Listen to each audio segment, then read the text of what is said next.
tous. Aujourd'hui, nous allons essayer de donner une définition au Qigong. Définition de Qigong, définition pas forcément facile pour nous occidentaux, parce que le mot Qi, vous allez voir, n'est pas facile à expliquer. Mais on va essayer de donner une image qui vous permette un petit peu de comprendre le concept.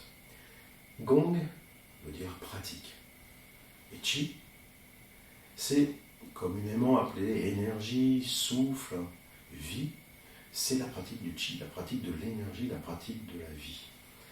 Alors qu'est-ce qu'il faut comprendre à travers ça? C'est que la pratique du Qigong, pratique du Qi, c'est la pratique de toute cette énergie que nous avons en nous, que l'on va faire circuler par des exercices, par de la concentration, par de l'interne, mais aussi par des postures particulières, et qui vont faire qu'on va apprendre petit à petit à jouer avec notre corps et notre esprit pour relâcher les tensions, pour apprendre à lâcher prise. Alors à lâcher prise, bien sûr que c'est important dans le contexte de nos sociétés d'aujourd'hui, parce que la vie professionnelle, la vie privée, tout ce qui est proche de vous, avec lequel vous êtes en interdépendance, va avoir une influence sur vous. Et donc cette somme-là va faire que vous allez être plus ou moins tendu, plus ou moins oppressé, par des idées, par des actions, par des choses qui font que derrière, vous allez commencer à vous raidir. Et quand on raidit le corps, on raidit l'esprit aussi.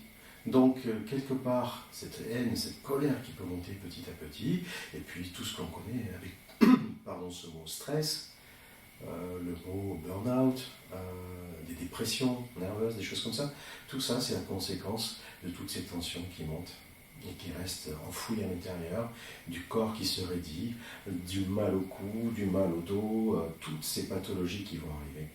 Donc nous, le Qigong, ça va être, dans sa définition même pratique, cette gymnastique du corps et de l'esprit pour apprendre à lâcher prise. Si maintenant on doit parler des origines, l'origine du Qigong, elle a deux branches, je dirais deux racines. Première racine, la partie philosophique taoïste. Ce taoïsme, les moines taoïstes avaient pour dessein de vivre le plus vieux possible, longévité donc, et bien-être, et aussi harmonie. Longévité et harmonie. Parce qu'on ne vit pas seul, on vit avec les autres. Et donc, d'être bien avec soi-même pour être bien avec les autres.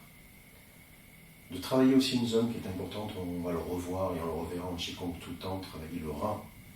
On travaille énormément le rein, cette ceinture qu'on appelle le Dantian.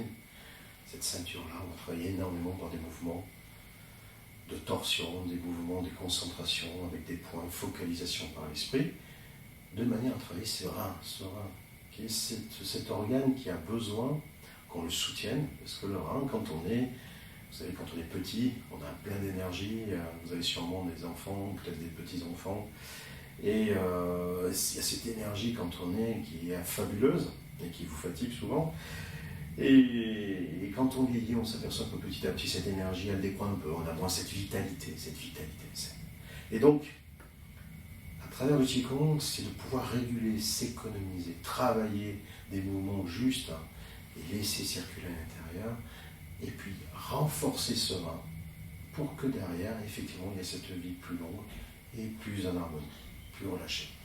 Donc, c'est ce que nous allons voir à travers cette origine taoïste, ça c'est le premier courant, et les moines taoïstes travaillent dans ce sens-là. Et puis ensuite, il y a la médecine chinoise, et la médecine chinoise, elle apporte aussi son lot, puisque la médecine chinoise, c'est une médecine holistique, qui est vieille de plus de 3000 ans, on parle de 3000 ans, on a du mal à dater un petit peu, mais c'est à peu près ses ordres, ses paramètres. Et ce fondement de la médecine chinoise, elle est fondée sur quelque chose qui est très juste, qui est en fait le postulat que, grosso modo, l'homme, il fait partie des éléments de la nature comme les plantes, comme les animaux, comme tout ce qui vit sur Terre, et que, grosso modo, il obéit aux mêmes lois. Et leur postulat de base, il s'est avéré juste dans le temps. Et à travers ces 3000 ans d'histoire de la médecine chinoise, le Qigong, c'est la 4e arme thérapeutique, à côté de la pharmacopée, les plantes chinoises, l'acupuncture, que vous connaissez à peu près tous, le tuna, le massage. Et donc la quatrième arme, le qigong. Pourquoi? Parce qu'on va pratiquer, on va faire circuler, et que donc ce côté holistique, ce côté médecine, où on va allier à la fois la pratique des moines taoïstes avec la longévité, le rein, l'harmonie, et en même temps la circulation énergétique à travers la médecine chinoise, mais aussi le côté holistique, c'est-à-dire se dire le corps et l'esprit ne forment qu'un. C'est vrai que quand vous pensez à un être, comme vous êtes fait de matière organique, effectivement, mais aussi vous avez un esprit, et que les deux, bien évidemment, interagissent. Combien de fois on entend des histoires où, à la suite d'un choc traumatique très fort, de perte de quelqu'un de très proche, vous allez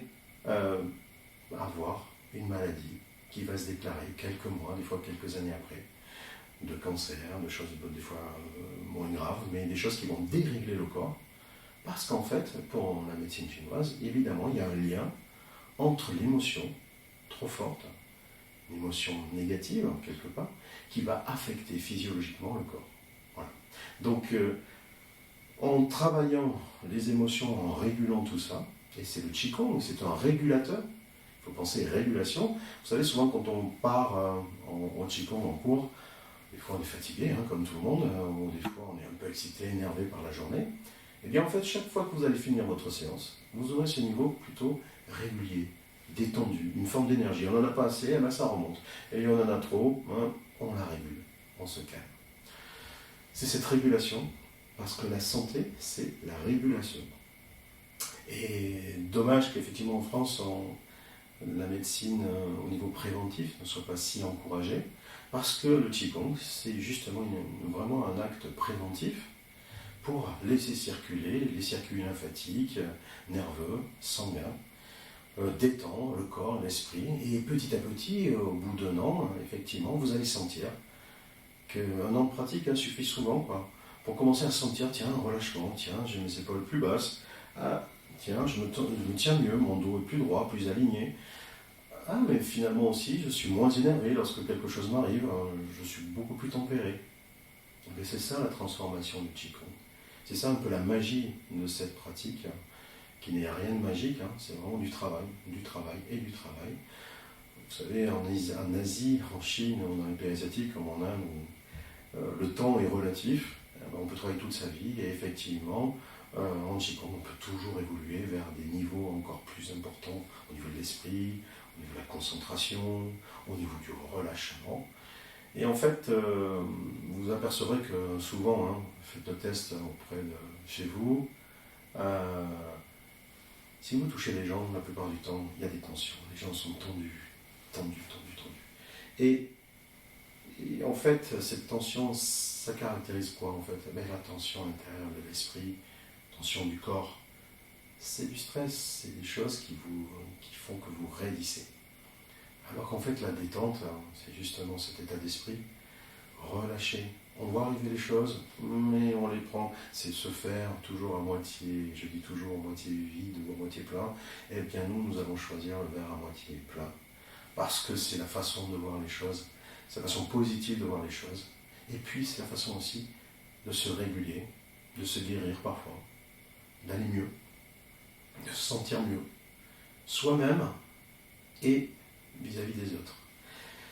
Moi, quand j'ai commencé le Qigong, j'ai commencé parce qu'en fait, la personne que j'avais vue pour des histoires que j'avais moi d'asthme à l'époque,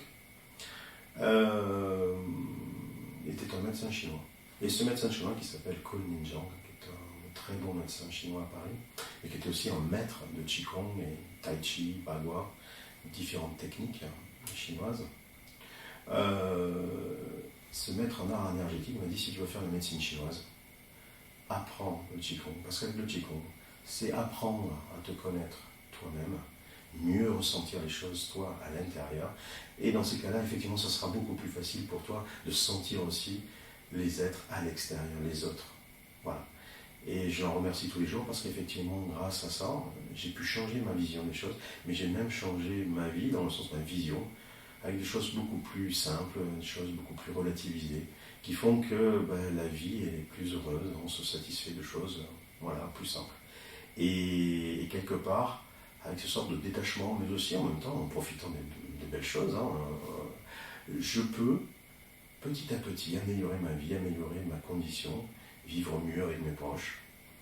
Et c'est finalement ce qu'on souhaite, c'est vieillir tranquillement, en bonne santé, avec la mobilité, le mouvement. Je dis, le mouvement c'est la vie, donc bien garder cette mobilité. Vous savez qu'en Chine, il n'existe pas, hein, les maisons de retraite, la gériatrie n'existe pas, et donc très peu développée. Et donc les gens, ils vivent, ils meurent chez eux. Mais voilà pourquoi ils pratiquent ce Qigong, Tai Chi, ils pratiquent ces arts énergétiques pour pouvoir garder cette santé tout le temps, cette mobilité. On en reparlera à travers les cours. Voilà, j'ai fait, j'espère, une définition, une présentation du Qigong assez élargie, mais qui vous permet un petit peu de voir tous les intérêts et puis les origines. À partir de là, vous pouvez chercher à travers les livres, il y a plein de choses qui sont décrites aujourd'hui en Qigong. Mais gardez bien ça à l'esprit. Le Qigong, cette gymnastique du corps et de l'esprit, les deux sont liés pour apprendre à lâcher prise, vivre mieux, se réguler et vivre, j'espère, le plus longtemps possible en harmonie avec vous-même et avec les autres. À très vite.